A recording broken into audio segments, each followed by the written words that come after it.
Seorang penyihir berwajah kejam bernama Zagan mengikuti pelelangan barang-barang peninggalan Raja Iblis.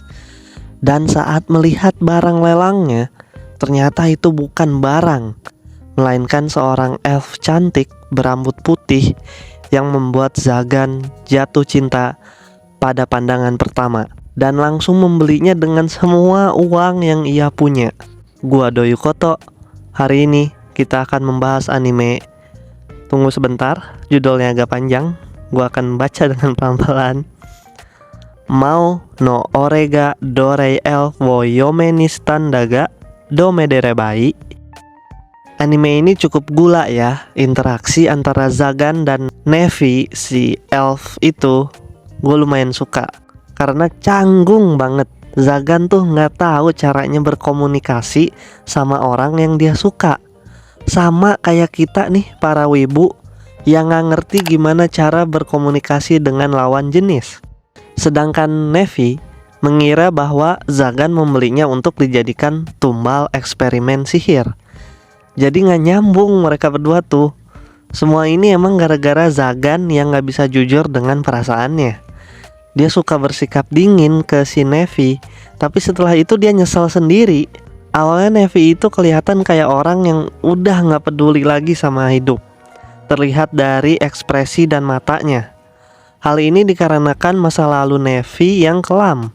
Jadi di desa elf, si Nevi itu kan dia rambutnya putih ya. Dan rambut putih itu di desanya si Nevi itu dipercaya bahwa membawa kesialan. Oleh karena itu Nevi dikucilkan dan tidak pernah mendapatkan kasih sayang dari kecil. Tapi setelah bertemu dan menjadi dekat dengan Zagan, Nevi mulai bisa tersenyum lagi. Lucu banget dah tingkah mereka berdua, apalagi kalau lagi malu-malu. Misalnya aja Nevi kalau lagi tersipu malu itu kupingnya bakalan gerak-gerak gitu. Kawaii sih. Ngomongin soal kawaii, ada juga karakter bocil naga yang namanya For di anime ini. Nah, dia juga kawaii banget. Ya walaupun gak seimut Kana dari anime Kobayashi Sanchi no Maid Dragon. Polos banget si For ini. Dia gak ngerti kenapa Zagan sama Nevi bermesraan. Ngelihat mereka bertiga itu ya udah kayak ngelihat keluarga satu anak. Padahal si For bukan anak dari Zagan dan Nevi. Tadi kan gue pernah bilang kalau Nevi udah bahagia dan bisa tersenyum lagi saat berada di samping Zagan. Tapi di suatu hari, Zagan yang naik jabatan menjadi Raja Iblis akhirnya bisa membuka belenggu yang ada di leher Nevi dan menyuruh Nevi untuk pergi. Dan dia bilang bahwa dia tidak membutuhkan Nevi lagi. Di saat itulah Nevi kembali hancur, ekspresinya menjadi datar dan matanya seperti ikan mati lagi. Ini sebenarnya tindakan yang gak perlu dilakukan oleh si Zagan. Tapi untungnya setelah berbagai macam konflik yang terjadi, Zagan mengungkapkan semua perasaannya ke Nevi. Di situ Nevi meminta Zagan untuk memasangkan kembali belenggu yang sudah Zagan lepas. Awalnya Zagan gak mau karena itu adalah tanda budak. Tapi Nevi bilang bahwa belenggu itu adalah tanda yang mengingatkan Nevi tentang Zagan. Dan mau gak mau, Zagan harus memasangkan kembali belenggu tersebut.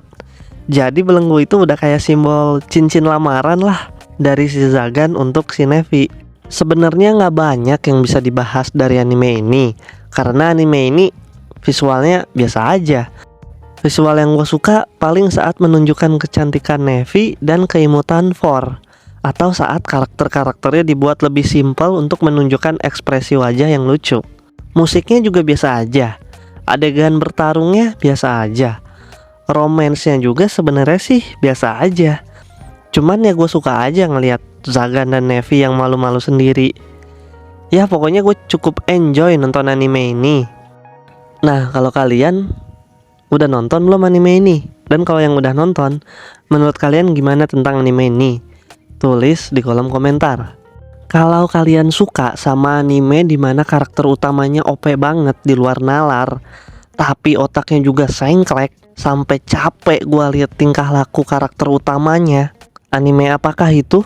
Klik di sini. Ketemu lagi minggu depan.